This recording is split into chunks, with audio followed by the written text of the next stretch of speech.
ज़्यादातर लोग अपने दुखों की वजह दूसरों को मानते हैं, जबकि कई बार ऐसा होता है कि हमें कोई दूसरा दुख नहीं पहुंचाता, बल्कि हम अपने दुखों की वजह खुद ही बन जाते हैं।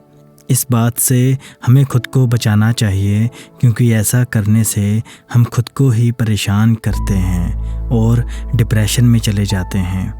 ऐसा ही एक प्रेरक प्रसंग गौतम बुद्ध का भी है, जो हमें अपने दुखों की वजह खुद को ना बनने देने के लिए प्रेरित करता है।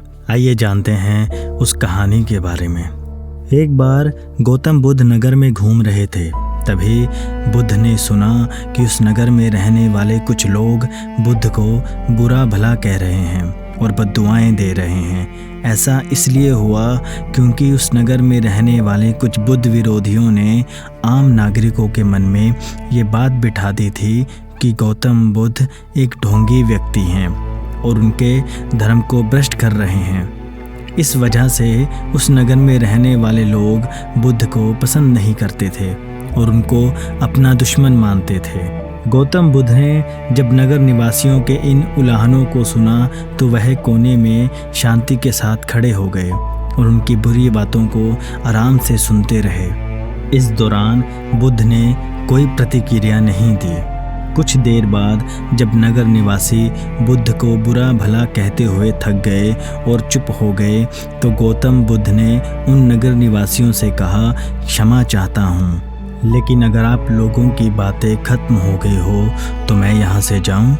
ये सुनकर उनको बुरा कहने वाले लोग बहुत आश्चर्यचकित हुए।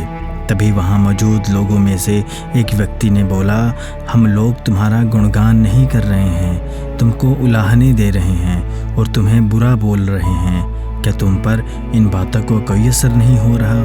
उस व्यक्ति की बात का जवाब देते हुए गौतम बुद्ध ने कहा, आप सब चाहे मुझे कितनी भी गालियां दे या कितना भी बुरा कहें, मैं इन्हें खुद पर नहीं लूँगा, क्योंकि मैं जानता हूँ कि मैं कुछ गलत नहीं कर रहा।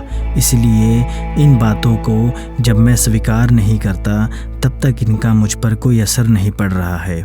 गौतम बुद्ध ने आके कहा, जब मैं इन गालियों और बुराइयों को अपने ऊपर लूँगा ही नहीं, तो ये निश्चित तौर पर आपके पास ही रह जाएंगे और मुझ पर कोई असर नहीं करेंगे।